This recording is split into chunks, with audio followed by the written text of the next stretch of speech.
Alright, what's up everybody? Back with another edition of Everyday Hoops. Yes, we are back. You know what we're doing today.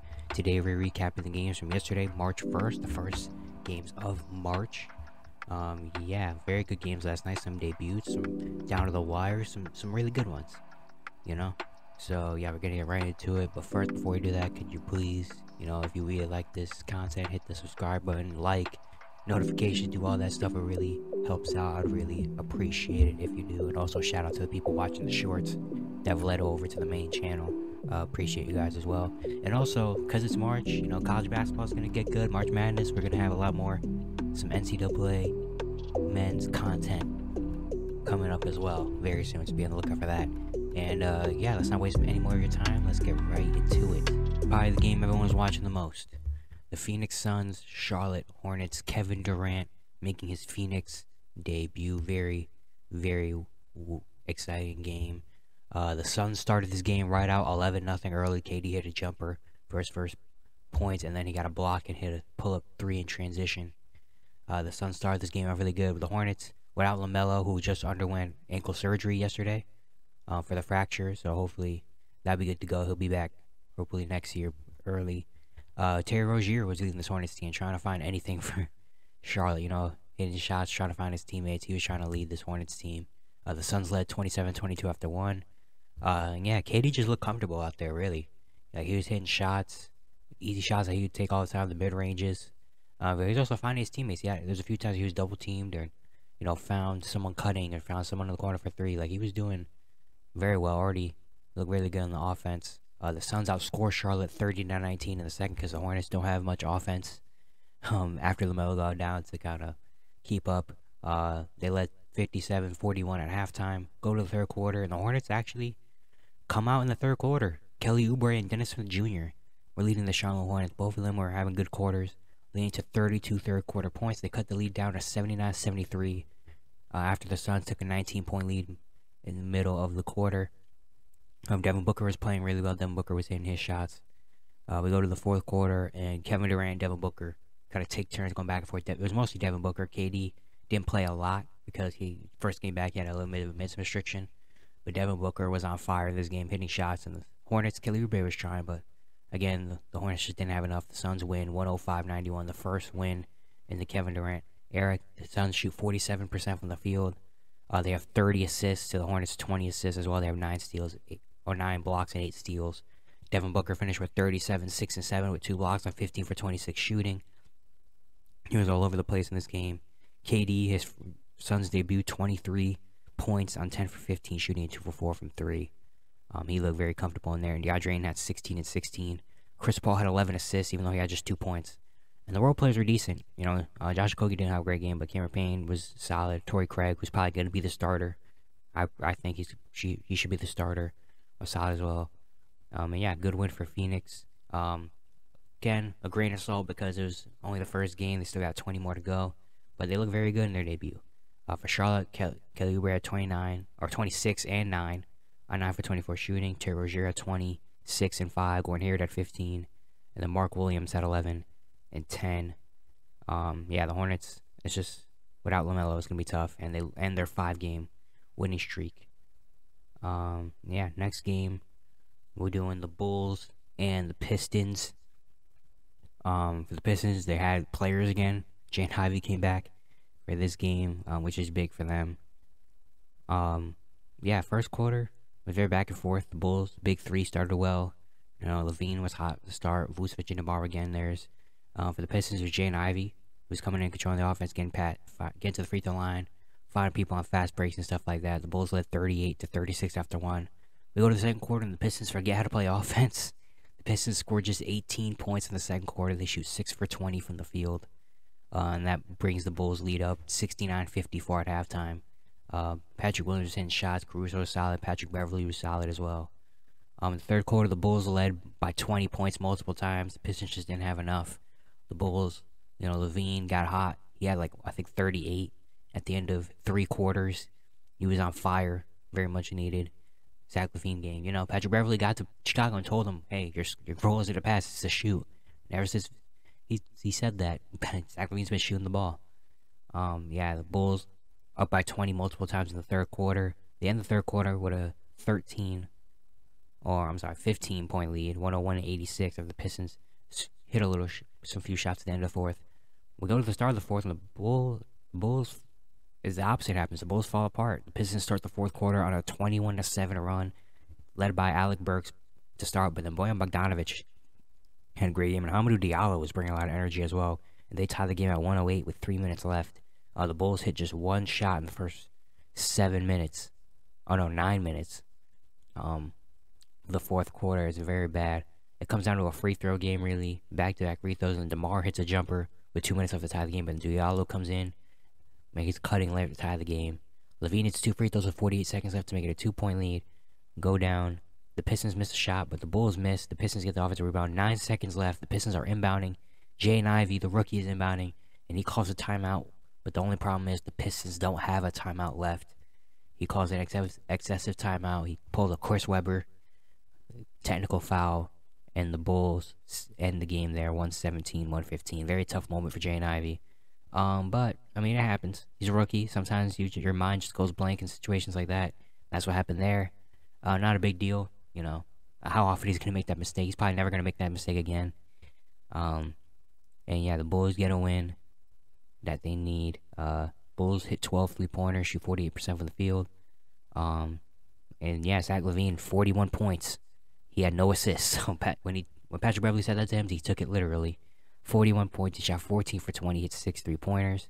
DeMar had 21, 7 and 7. Kobe White had 14 and 5 assists off the bench. Vucevic had 12 and 9. He shot 5 for 15.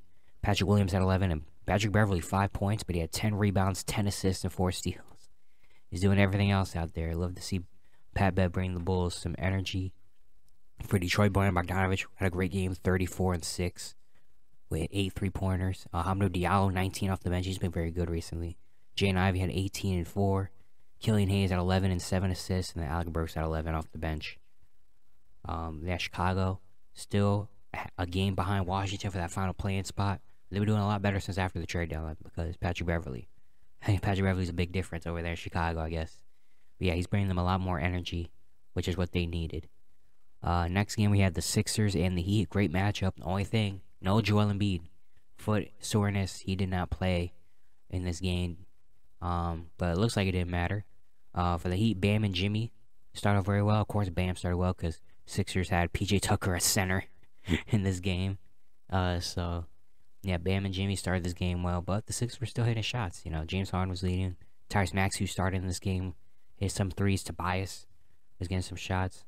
The Heat led 38-34 after the first quarter, after Oladipo 3-pointer at the end of the quarter. We go to the second quarter. It starts off good. The Heat have a 4-point lead with 10 minutes left after Max Strus hit a 3-pointer. They make it 4, but then the Sixers go on an 18-2 run, led by James Harden and Paul Reed as well. Paul Reed, who's the backup center, played great in this game. Sixers go on an 18-2 run to take a 13-point lead, capped off by a D'Anthony Melton 3-pointer. Yeah, the Sixers outscore Miami 37-15 in the second. The Heat offense goes cold like it usually does sometimes. The Heat take a 71-53 lead into the third. We go to the third quarter. James Harden is playing amazing. James Harden controlled this whole game. The Heat try to make a comeback, make it an 11-point game at one point after a Gabe Vincent 3-pointer. But then the Sixers end the third on a 12-4 run, lead by 20. And then that basically ends it right there. The Sixers win 119-96. The Sixers shoot 49% from the field. They hit 15 threes, hit all 22 of their free throws as well. The Heat shot just 44%, hit 7 threes, 24%. Sixers also forced 12 Heat turnovers. They had 7 more assists. They had rebounded. They just played better than Miami in general without Joel. Tyrese Maxey had 27 and 7 assists on 10 for 17 shooting, hit 4 threes. He was great in this game. James Harden was amazing as well. 23, 7 and 5, really controlling the offense this entire game. Tobias at 18, 6 and 5. Paul Reed, 16 points and 14 boards with 2 blocks off the bench. He was fantastic. Being the backup center, and then Shake Milton had 12 points in this game as well. For Miami, they're now 1-4 since All-Star break, which is not great. Bam had 20 and 8 with a steal. Jimmy had 16. Max Strus had 13. Tyler Hero had 11. He shot 4 for 15. They didn't get really much help from anyone on the bench, and he weren't really going to the paint. Even though, I mean, Jimmy and Bam were the only ones really going to the paint. That's why they were the leading scorers. But they didn't go to the paint for some reason, even though they had a 6'4" center down there. He wouldn't go into the paint, and that's really what was the difference. You know, the Heat couldn't hit their three. At least if you're not going to the paint, hit your threes. The Heat couldn't do that either. The Heat don't do that usually, so yeah, just a bad game for the Heat. They need to figure some stuff out. Next, we had the New York game. Nets, Knicks. Looking to be a good one. And the Knicks, I don't know what they did. They took MJ's secret stuff, I guess, because the Knicks were shooting the lights out of the ball in the first quarter.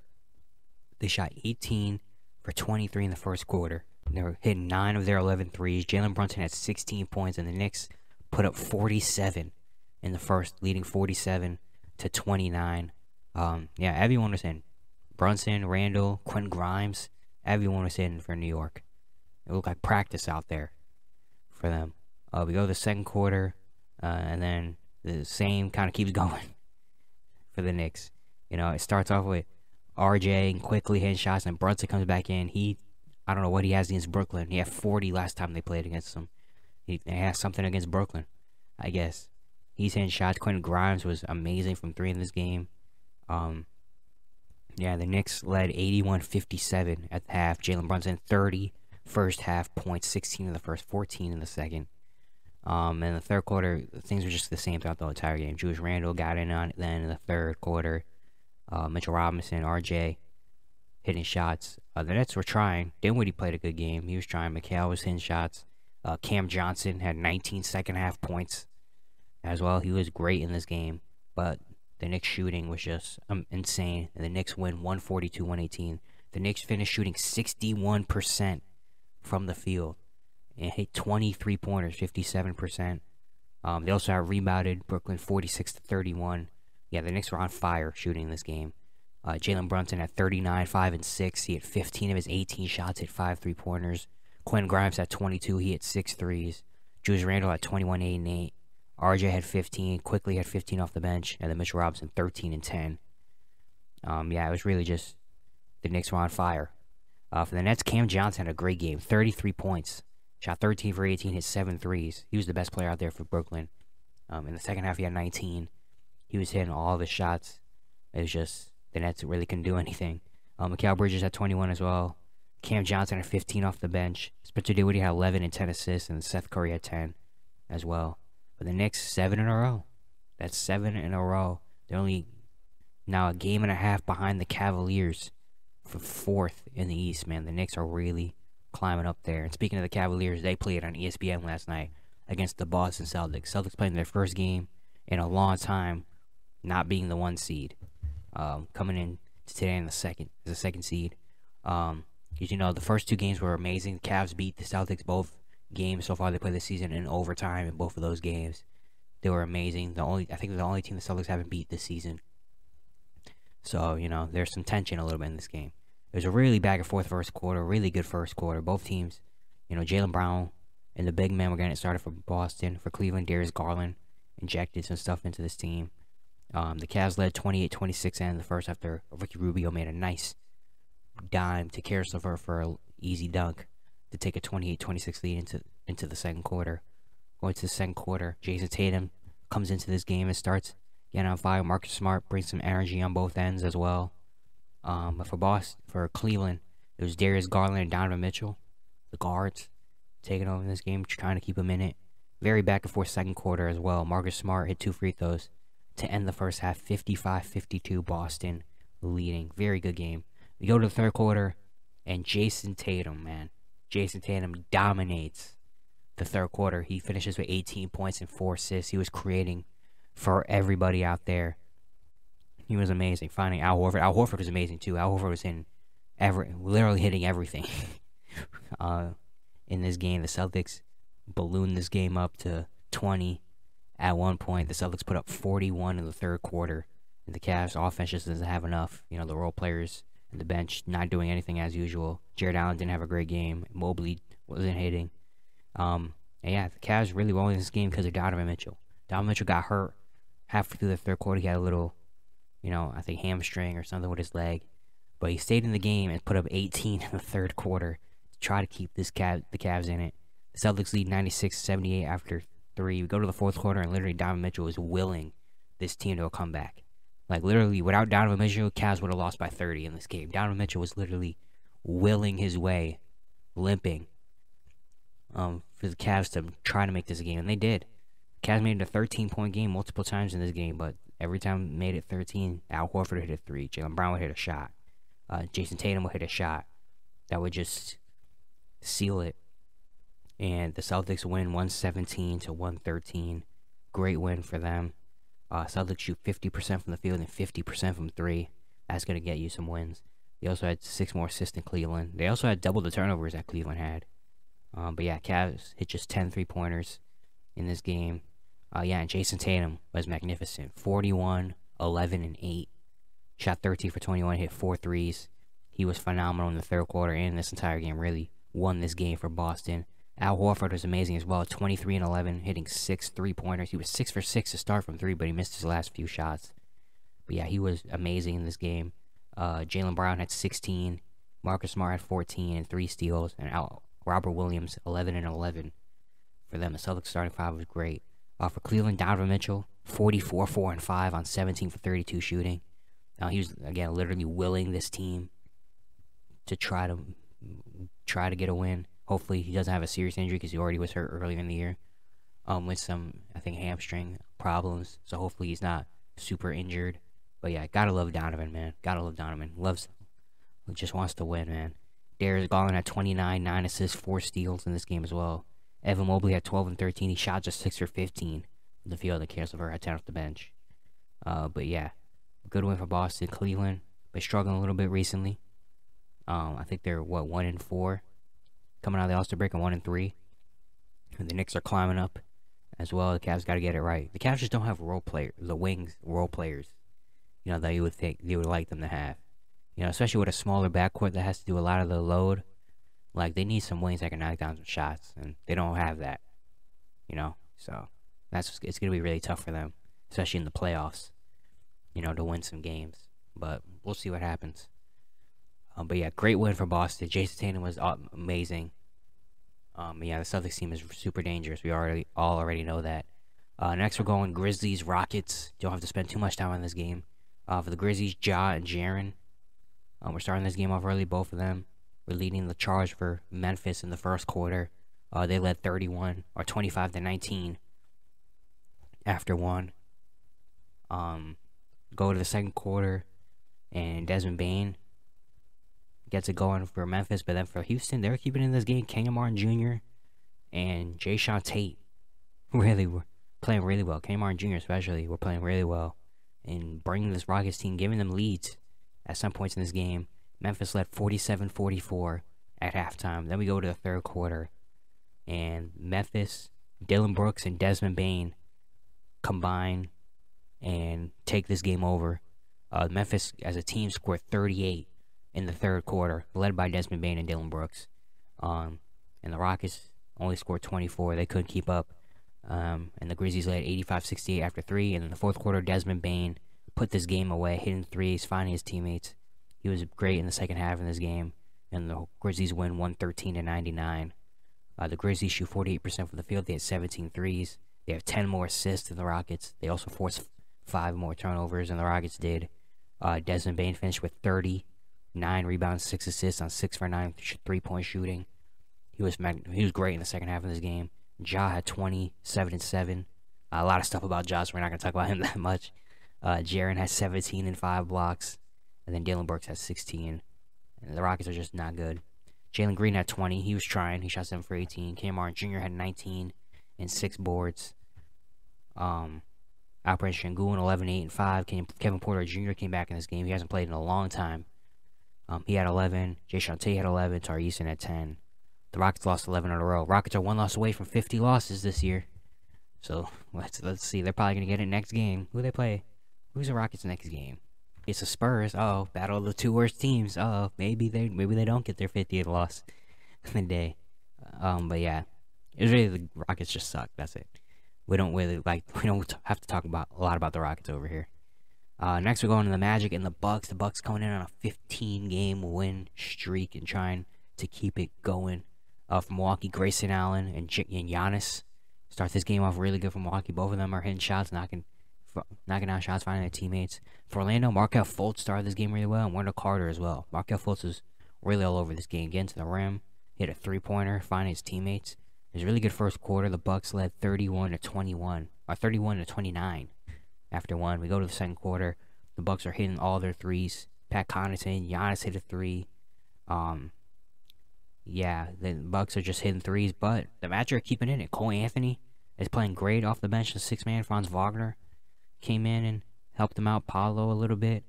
And yeah, this is a very, very good game. Paolo hit a layup to make it a 2-point game with 3 minutes left, and then the Bucks closed the first half on a 14-6 run. And the Bucks led 76-66 going into halftime. We go to the third quarter, and the Bucks, Giannis and Drew are trying to put this game away. Giannis and Drew come out the third, start really well. Giannis, Duncan getting free throws, Drew Holiday finding him. But the Magic are keeping in it, man. Markelle, Wendell, and Cole Anthony are keeping this Magic team in the game and not letting this lead balloon up to anything in that third quarter.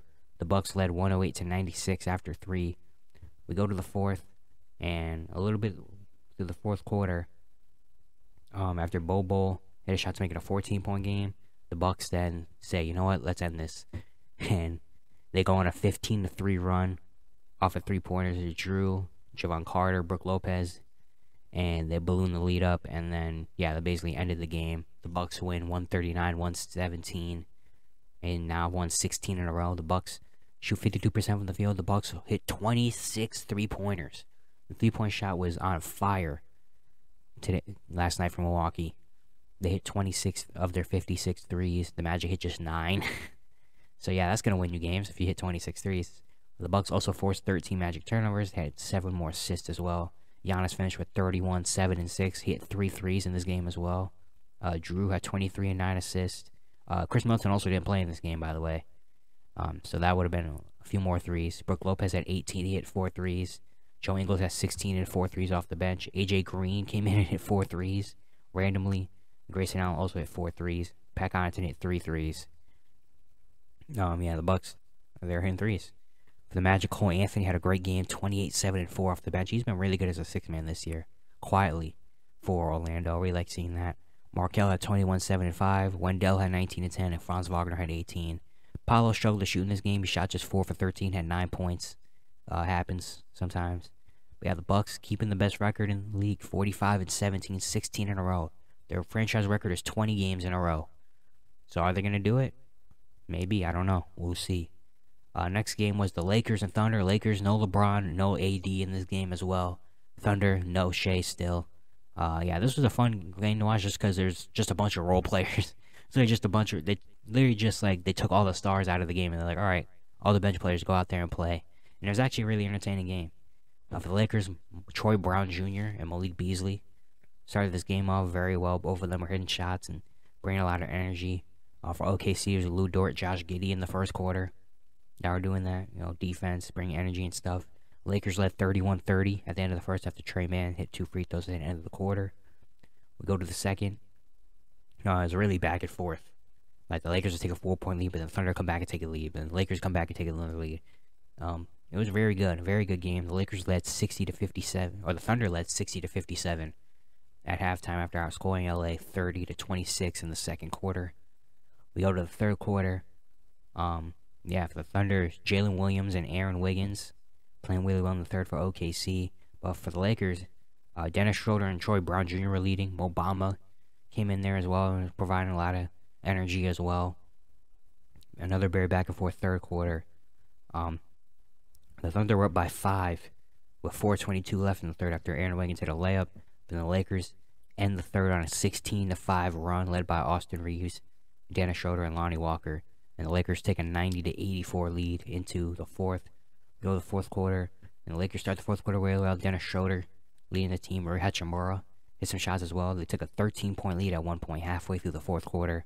But then Jalen Williams and Lou Dort lead this team back. Man, I love Jalen Williams. J-Dub. Leading this team back. Isaiah Joe as well later in the game.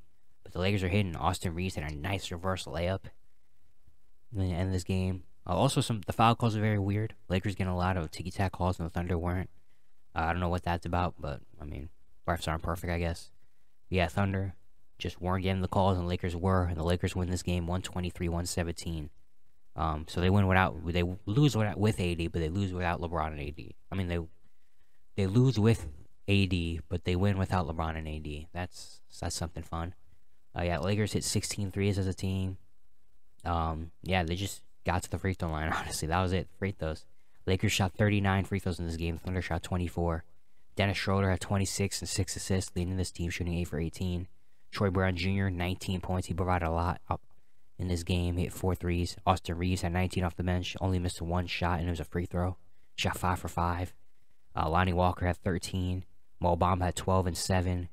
And then Malik Beasley had 11. Even though he didn't shoot well, he shot just 3 for 12. And then Wenyen Gabriel had 10 rebounds off the bench. For OKC, Jalen Williams, 24, 4 and 7. Josh Giddey had 22, 9 and 11. Lou Dort had 19. Isaiah Joe had 15 off the bench. Darius Saric had 13 off the bench. And then the other Jalen Williams had 12 rebounds. But yeah, OKC is, 5-game losing streak. They're 28 and 34. They're a game behind the Blazers for the 12th seed. And the Lakers move up to the 11th seed in the West. They're only a game behind out of the play-in. They're 11th now. Laker fans. And speaking of the two teams they're fighting with, the two teams they're sandwiching between each other played last night. The Pelicans and the Blazers on ESPN played against each other. Dame and CJ, the old buddies, going back and playing against each other. This game was the Blazers are the role players. They're hitting threes early. Guys like Cam Reddish and Matisse Thybulle were hitting threes very early in this game. But B.I. was keeping the Pelicans in after the Blazers were hot to start. Pelicans were down 31-29 after one. Dame wasn't really doing much in the first quarter. Kind of let everyone else get theirs before he got his. We go to the second quarter, and the Pelicans, CJ is leading this Pelicans team. He's playing very good. Najee Marshall and Jackson Hayes as well, providing energy off the bench. Both of them played really well in this game. Yeah, for Portland, Dame took over at the end of the second quarter. Dame scored the last 10 points for Portland, taking a 56-53 lead into the second half. B.I. also played really well in the end of the second. Go to the third quarter. The Blazers trying to make runs, but every time the Blazers go up like 8, like the Pelicans will respond. Like Dame hit a 3 to put Portland up 8 early in the third. And then CJ hit back-to-back shots, and Josh Richardson hit a 3 to tie the game. It was just very back and forth. This whole game was very back and forth for the first 3 quarters. Yeah, B.I. was playing really well in the third. Jackson Hayes as well played really good. CJ was controlling the game. But yeah, for Portland, Dame was playing really good. Jamie Grant, Cam Reddish off the bench, hit some shots as well. Yeah, Portland led 91-90 at the end of the third after a Trendon Watford layup. We go to the fourth quarter, and CJ and Trey Murphy start the game really well. Start the fourth quarter really well. And it goes back and forth. But with 8:35 left in the fourth, Dame hit a layup to make it a 1-point game. And from that point on, Pelicans outscored Portland 23-13. Led by Brandon Ingram, who was hitting some very clutch shots and taking over this game late. And Portland, their shot just disappeared. Turnovers, they couldn't find their shot. And New Orleans wins 121-110, a game they really needed. They're on a 4-game losing streak, and they snap it. New Orleans shot 52% from the field in this game. They forced 14 Portland turnovers. They had 5 more assists. Brandon Ingram was amazing. 40, 6 and 5 on 18 for 29 shooting. CJ had 24, 7 and 7 back in his old stomping grounds in Portland. And Jackson Hayes had 15 off the bench, providing some energy. But yeah, it was the B.I. and CJ show, really, especially in that fourth quarter. B.I. was amazing. But Portland, Dame, again, trying all he could. 41 and 8 rebounds on 12 for 22 shooting. Didn't have an assist in this game as well. He knew the mission. Jeremy Grant had 28 in this game. Cam Reddish had 13 off the bench, and then Matisse had 12 and 8 with 4 assists and 4 blocks. Hit 2 3-pointers as well. Anthony Simons had a tough game. He shot just 2 for 9, had 4 points in 20 minutes. But yeah, New Orleans in that 10 spot, 31 and 32. Portland 2 losses in a row, where they could have been if they didn't blow that 23-point lead against Golden State. They would be in the play-in. Well, they would have been in the plan until they lost last night. But yeah, like that's how every game right now matters in the Western Conference, especially in that playing spot, man. Every game matters. Portland's 12 now in the West, a half game behind the Lakers and a game above OKC. But yeah, some great games last night. Today, only 4 game slate, which I don't mind. Get to tune in and watch these games a lot more seriously, I guess. I don't know. But yeah, that's gonna be it for today's episode. I hope you guys enjoyed. Once again, if you could, if you like the content, subscribe, like, turn on notifications, do all that stuff. I'm also at Twitter at everydayhoops10. And yeah, I'll see you guys tomorrow.